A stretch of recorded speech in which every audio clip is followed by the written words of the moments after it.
Yo, what's up guys, welcome back to another reaction video, and today we're going to be reacting to the worst night in NBA history, the Malice at the Palace. You guys have been spamming this and spamming, and you know what, I was like, okay, this must be a crazy video. And again, this is my first basketball reaction, proper basketball reaction, and yeah, I'm expecting this to be nuts, because again, you guys have been spamming this, and I'm expecting it to be like a fight maybe, I'm not too sure what it's going to be. Yeah, I appreciate the support, it's been nuts. And hopefully we can keep it up. You guys are going crazy for these videos, and I'm going to try and keep reacting to what you want. And yeah, just working in that direction. Please like, that'd be crazy. Subscribe, that's appreciated. Yeah, man, let's get into it. What's up, guys? Mike here, and today we're going to take a look at one of the most controversial moments in NBA history. I'm talking, of course, about the Malice at the Palace. Now, if you don't know what happened on this night, you are in for a surprise, because on November 19th, 2004, several members of the Indiana Pacers, such as Ron Artest and Steven Jackson, ended up going into the stands of an NBA game to fight fans who had taunted them. But before we can get to that story, we first need to set the stage for what happened on that horrible night. November 19th, 2004 will forever be remembered as one of, if not the worst, moments in NBA history. The Malice at the Palace would put a black mark on the National Basketball Association that would take years to recover from. It would forever change the careers of Ron Artest, Steven Jackson, Jermaine O'Neal, and it would change the Indiana Pacers from a contender to a team that would spend close to a decade searching for an identity. But before the fight, before the Throne Cup, before Artest laid himself down on the table... Yo, shout out to the person who created this video. He's obviously gone into depth, and I appreciate it. I'm not sure if this is the video you want me to see. This is the one that I found. And yeah, if it's not the correct one, please suggest what one you want me to react to, and yeah. November 19th, 2004 was just a regular season basketball game. A game that would feature two teams who were very much in contention to win the NBA championship. Wow. The Detroit Pistons entered the 2005 NBA season as defending NBA champions. The year before, they had beaten a star-studded Los Angeles Lakers team, led by 4 Hall of Famers, in a victory that would prove to be monumental in terms of NBA history. The Pistons, led by Chauncey Billups, Rip Hamilton, Tayshaun Prince, Rasheed Wallace, and Ben Wallace, are the only team in NBA history to win a championship without a player who was ever a member of the first team All-NBA. They were a team without a star, and they beat a team full of stars. Oh, so they were like sort of like an actual team, not individuals, if that's what I was trying to say.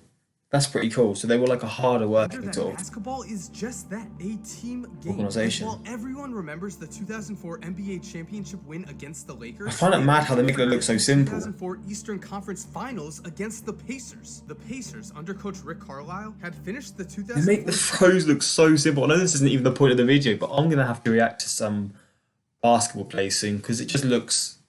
I mean, it's one of those sports that you see in the park, etc., but you never see to the highest level like this, and I've never seen it properly. With the best record in the NBA, winning 61 games with a combination of talent and a rough defensive play style. The regular season matchups between the Pacers and the Pistons were knockout affairs, filled with bad blood, and there was certainly no love lost in their 2004 Eastern Conference Finals matchup. The series was physical, competitive, and featured a signature moment that would foreshadow the future events to come. With 4 minutes left and the score tied in what would be the deciding Game 6, Ron Artest hit Rip Hamilton with an elbow to the face. This foul was determined to be flagrant, and it would not soon be forgotten. Ron Artest's flagrant foul would later be considered the most important play in the game, because the foul lit a fire in the Detroit Pistons, which led to them gaining momentum and ultimately the win, which meant the Pacers went home without a chance to defend their home court on Game 7. But still, they believed they were the better team and were determined to prove themselves to the world. And already in the young 2005 NBA season, the Pacers had begun to build their case that they were the better team. Led by Ron Artest and their new addition Steven Jackson, the Pacers began the season with a 6-2 record, taking a lead in the standings over the Pistons at 4-3.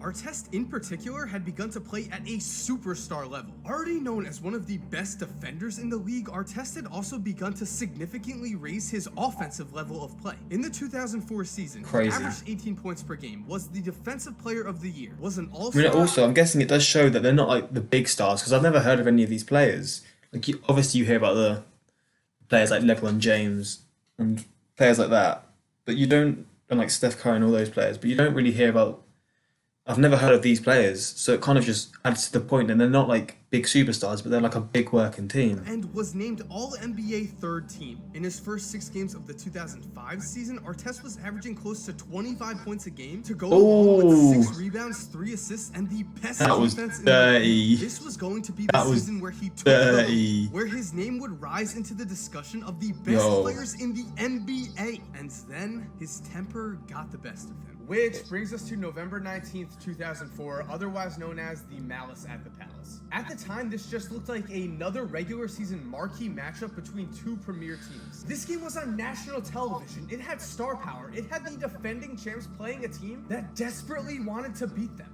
This game should have been one of the great moments to remember in the 2005 season. But as we already have seen with the bad blood between these 2 teams, the seeds had been planted for an absolute disaster. But at first, this game did not seem like a disaster for the Pacers. In fact, it seemed like the complete opposite. With just 57 seconds left in the game, Steven Jackson knocked down 2 free throws, giving Indiana a 15-point lead over the defending champions. The Pacers had dominated the Pistons on their home court, sending a message to the NBA that there was a new top dog in town. But throughout the game, there were clear signs that this was not a friendly matchup on both sides. With around 7 minutes left, Rip Hamilton elbowed Jamal Tinsley in the back in what looked like a flagrant foul, sending the Pacers bench into an uproar. Then, with a minute in the half left, Wallace knocked Ron Artest into the basket support after a block, adding more fuel to the fire. A fire that would eventually lead to this. With under a minute remaining, Ben Wallace caught a pass in the post, turned, and put up a layup in traffic. He was fouled by Ron Artest. It was a hard foul, nothing more. But at this stage in the game, with the outcome decided, Ben Wallace saw this foul as unnecessary. And so, his emotions got the best of him. Wallace hit Artest with a hard shot. And the thing is, these guys are huge. Like, they're like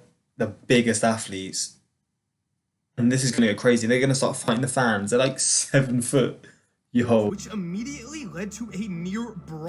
Both teams emptied their benches in an attempt to separate the 2 players. And at first, their efforts seemed to be successful. But in an effort to calm down an enraged Ben Wallace, no one paid attention to Ron Artest. In what can only be considered a strange decision, Artest removed himself from the situation by laying down on the scorer's table. He was showered down with a collection of boos from Pistons fans. This was no problem to Ron, though. He was a pro, he was used to getting booed. What he was not used to was getting a cup of beer thrown onto his face. It would come from a Detroit Pistons fan named John Green. Amidst the commotion of a near brawl between 2 of the best teams in the NBA, Green lobbed a cup of beer in the direction of Ron Artest. His throw was a direct hit, spilling ice and beer all over Artest's chest and face. Immediately, he sprang to action, ready to punish the man responsible. Seeing this, Pacers radio play-by-play man Mark Boyle attempted to stop him, but Artest was 6'7", 250 pounds of pure muscle. He trampled over Boyle, fracturing 5 of Boyle's vertebrae in his attempts to get into the stands. And in an attempt to back up his teammate, Steven Jackson followed. The 2 players were in the area of the thrown cup in an instant, but in the confusion, Artest grabbed the wrong fan, a man named Michael Ryan, and threw him to the ground. Artest rocked Ryan back and forth, screaming at him, "Did you do it?" as Ryan tried desperately to tell him that he had made a mistake. As this happened, John Green, the man who actually threw the cup, attempted to put Ron Artest in a headlock. This led to another fan throwing a cup of beer at Artest at close range. This fan is an idiot. All over Steven Jackson. Jackson responded to this by throwing a haymaker at the fan who threw the beer's head,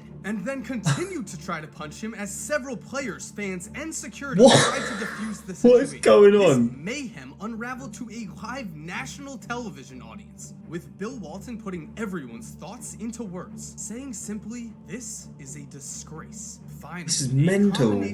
I'm shell-shocked. I've never seen anything like this. I'm guessing it's going to say that the what's the word? Like what happened to the fans? Like the players after, like the suspensions, and yeah, I'm guessing they probably got banned or something like that.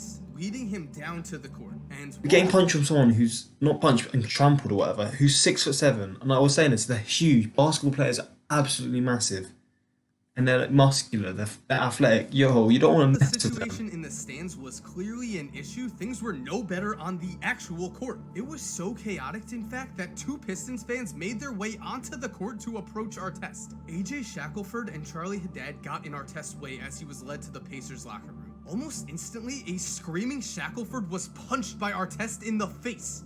Bro, this guy's lost his rap. Haddad got in Artest's way as he was led to the Pacers locker room. Almost instantly, a screaming Shackelford was punched by Artest in the face. The punch immediately knocked him down, and he brought his friend Haddad down with him. What happened next almost brought this horrible situation to an even worse level.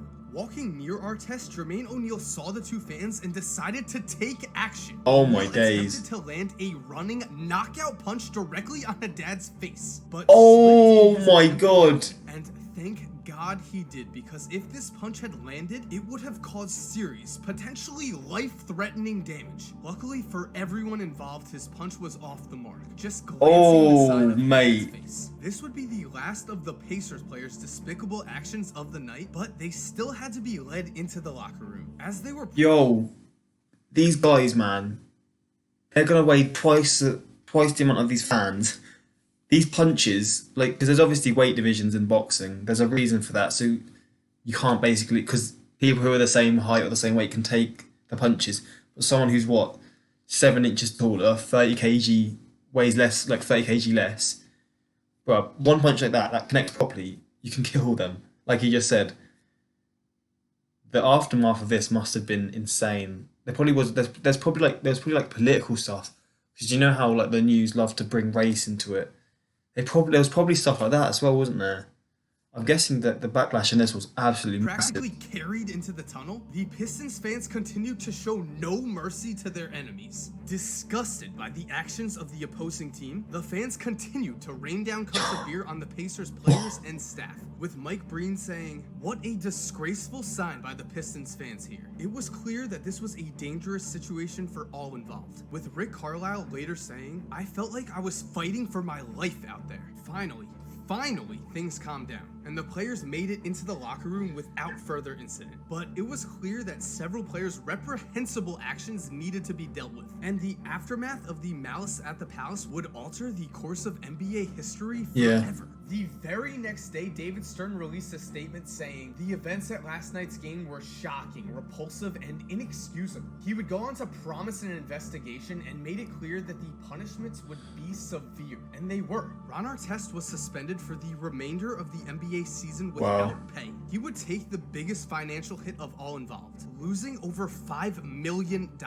Wow. And to this day, his 86-game suspension, which includes playoff games, is the longest non-drug-related suspension in NBA history. Jesus, that just shows the severity. Jackson received a 30-game suspension. Jermaine Still. O'Neal got 15 games, and Ben Wallace was suspended for 6 games. Several other players were also suspended in the aftermath, and the situation was serious enough to be taken to court. The players in the incident got off with only fines and community service agreements, while John Green was charged with 30 days of jail time for throwing the cup that started this all. And while all of this was probably bigger than basketball, the Malice at the Palace did have a huge impact on the NBA and the Pacers as a whole. Remember, after November 19th, the Pacers now stood at 7-2. They had just convincingly beat their biggest rival and shown the world that they were the best team in the Eastern Conference this season. But now with their star player suspended for the whole year, their title hopes were ruined. Indiana would go on to have a decent season, but again were knocked out of the playoffs by Detroit, creating a finals matchup between the Pistons and the Spurs that may never have happened if Ron Artest did not go into those stands. Yo. And speaking of Ron Artest, his career would never be the same. The next season, he demanded a trade and ended up on the Sacramento Kings. In Sacramento, Artest was solid, but he never quite reached the Super Bowl. Why then? Because he was doing so well for that team. I'm guessing it's just, I mean, I can't really speak for him. I'm guessing from that situation onwards, things aren't the same. The people around you aren't the same.